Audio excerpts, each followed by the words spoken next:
Testing. 1 million, 2 million, 3 million. That's working. Okay.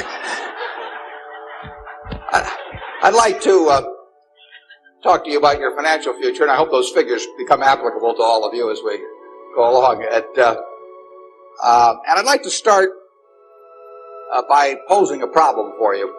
And incidentally, I'm just going to talk for a couple of minutes, and we'll do Q&A, because what we want to do is talk about what's on your mind. But I'd like you to think about this for just a second. If, as we walked out of here today, I said I would like to buy 10% of your financial future, I was going to write you a check today, and from this day forth, you were going to give me 10% of everything you earned. How much would you want to charge me for that? I'm going to buy 1/10 of you. And I may take the low bid, incidentally, so be careful what you write down. Well, I think if you thought about that a little while, as you contemplate that for a few minutes, you're going to get a check from me today, and you can do anything you want with the money, but from this day forth, you have to give me 10% of what you earn. I think it would be very foolish of you, any of you, if you asked for less than, say, $50,000. Now, it's going to be a few years before you're out earning money, and so I've got a few years of dead money there. But then I would start getting this royalty on you as you went along. So I really think that if you thought about it, most of you would want a fair amount more than that, and I think you'd be right. Fortunately, I didn't make this deal with anybody when I started out, so nobody's got a 10% royalty on me. But I think that $50,000 would sort of be the absolute minimum. And if you think about that, that means that right today, you are worth $500,000 because if 10% of you is worth $50,000 in cash today, your potential is worth a minimum on a 100% basis of $500,000. That is the big financial asset you've got. It's way more important what you do with that $500,000 asset that you own today than whether you decide to buy stocks or bonds, or whether you put your money in a mutual fund or pick your own stocks or anything of that sort. The biggest financial asset that you have going for you by miles is the value of your own earning power over the years. So that's really what you should focus on. If you're focusing on your financial future, that means you should focus on you. Because whether your 10% is worth $50,000 or $100,000 or $300,000, which would be $500,000 or $1 million or $3 million for all of you, whether it turns out to be one or the other is really dependent in a very large part on what you do in the next few years. All of you in this room have the brains to do extremely well in life. You've all got the energy to do extremely well in life, and then the question is, how do you apply it? If you've got a 200 horsepower motor, you get 200 horsepower out of it, you get your full potential, or do you get 100 horsepower or 50 horsepower? Now, there's two things that can hold you back in getting the full horsepower out of your engine, whatever it may be. All of you have big enough engines. And one of those is a lack of education, but that probably isn't going to happen to very many people in this room. If you did have a lack of education, if you didn't have a chance to get a decent education in life, it wouldn't make any difference what that potential was, because you'd never unlock it. But the second most important thing, and equally as important, is in terms of the habits that you develop, in terms of what you do with yourself. When we hire people, we look for three qualities. We look for integrity, we look for intelligence, and we look for energy. But if they don't have the first one, integrity, the other two will kill you. Because if you're hiring somebody without integrity, you really want them to be dumb and lazy, don't you? I mean, last thing in the world you want for them is to be smart and energetic. So smart and energetic only goes with integrity. You make your own decision on that. You can't change your IQ or how far you can throw a football or how high you can jump or the color of your hair very easily. But you can elect to have integrity that matches anybody else's. And if you match that with intelligence, which you have, and energy, which you have, you will get an extraordinary result, and you'd be very foolish to sell me 10% of yourself for $50,000. On the other hand, if you don't match it with that, your potential will, in a significant part, go unused. And I'll give you a little simple test to apply in terms of thinking about the kind of habits you want to develop. Because you can have any habits you want to be. You can be You can be lazy, you can be prompt, you can be late, you can be honest, you can cut corners. I mean, you have all these choices. And those are choices for you to make. Nobody else is going to make them for you. And I would suggest that you play this little game with me too. Think about the person you would most like to be in life. Maybe it's one of your contemporaries, maybe it's somebody a little older, but pick out the person you admire the most, the person that you'd change places with if you could. And then write down why you admire them. Just put it on a piece of paper. And then figure out the person that you would least like to change places with you. Who really turns you off? Who do you find repulsive? And list the reasons why that person turns you off so much. And put those down on the other side of the paper. And then look at that list. And you'll find that everything on the left-hand side, what you admire in other people, the qualities they bring to life, cheerfulness, generosity, all kinds of things. You'll find those are things you can do yourself. It's very simple. You got to apply yourself, but the habits you form in doing that early on will carry you through life. And on the other hand, you'll find that the things that make people repulsive, selfishness, obnoxiousness, all these things, egotism, are things that no one has to have. If you find those in yourself, you can get rid of them as long as you get rid of them early. So all I suggest is that you write down a list of what you admire, what you find contemptible, and decide that the ones on the admired side are ones you're going to acquire for yourself. And if you do that when you're young, it'll carry you through the rest of your life. This doesn't work if you do it when you're 50 or 60. By then the habits are too well formed. But if you do it early, behavior becomes a habit. So if you do that, 2 or 3 years from now, if you go through the same exercise, you'll find out that the person you admire the most is yourself. That can be a little dangerous under some circumstances, but it's not a bad thing. I mean, you want to be somebody you like, and you don't want to be somebody that you dislike, and form those habits early.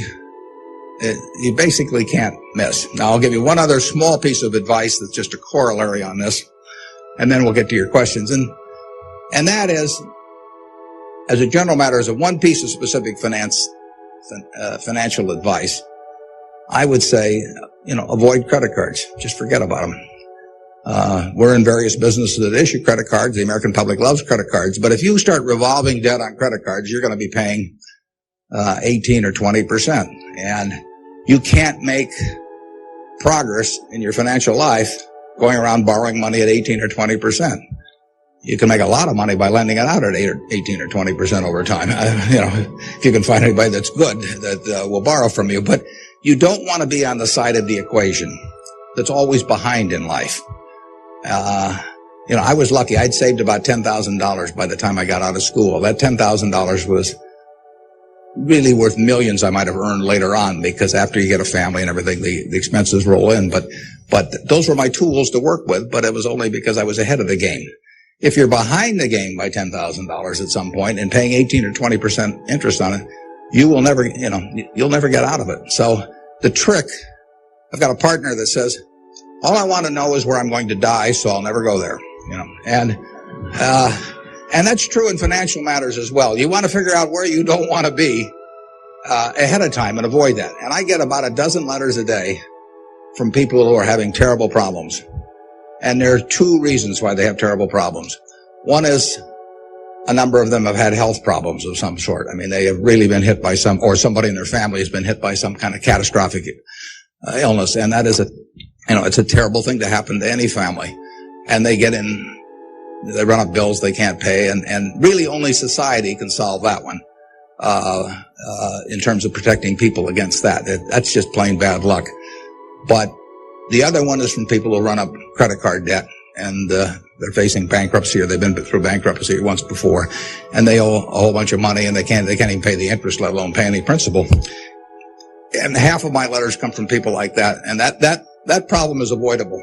Catastrophic illness is not, but credit card debt is something you bring on yourself, and it's way easier to stay out of trouble than to get out of trouble financially. And I will guarantee you, if you run up big credit card debt, you will be in trouble, probably the rest of your life in terms of, your financial situation. On the other hand, if you get ahead of the game, even it's on a very modest scale, so that money is coming in from investing. People owe you money, or equities owe you ownership.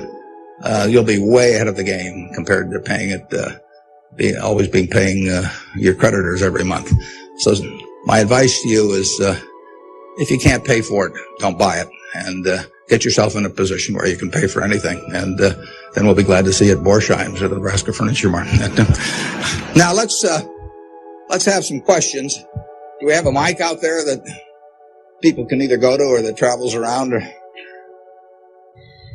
how would you advise people who aren't necessarily going into a career field in which you would make a large base salary, such as like medicine or something like that, maybe performing arts or music?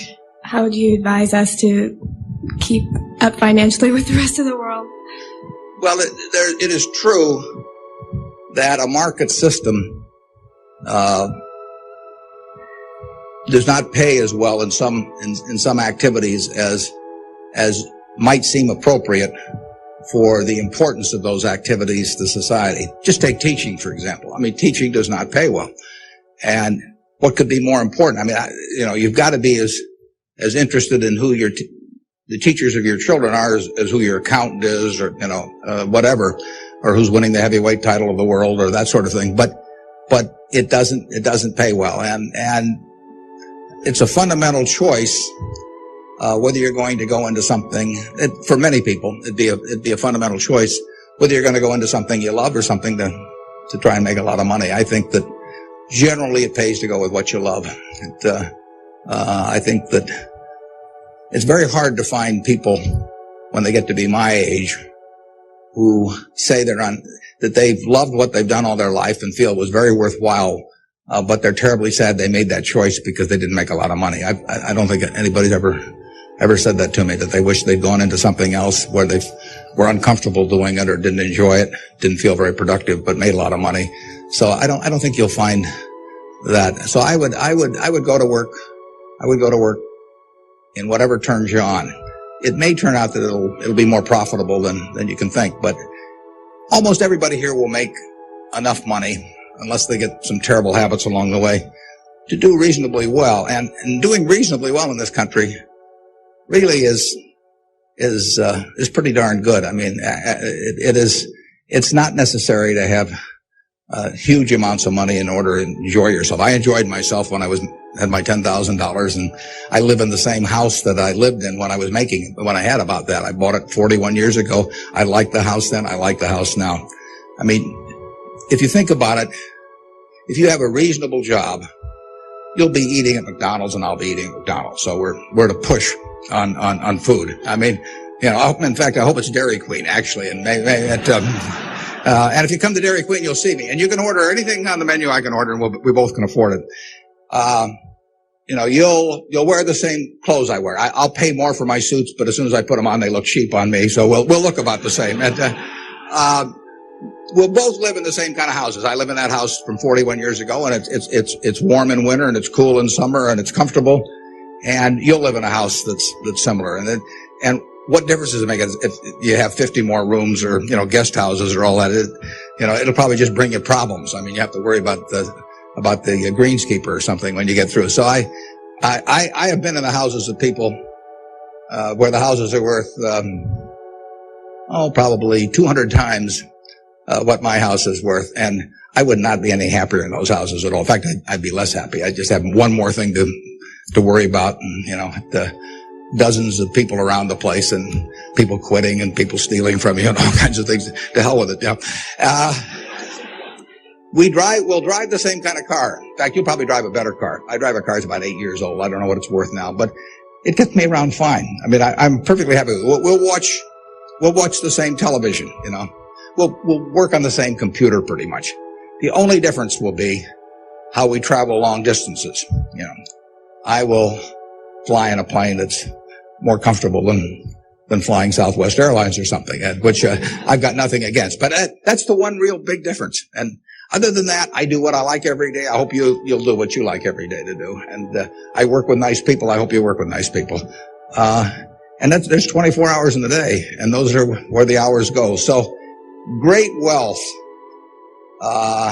is the tiniest bit different in a real sense than having just a decent income. And to trade a decent income and something you love doing and something where you feel worthwhile doing it for huge wealth where you trade off a lot of your principles would be a terrible mistake.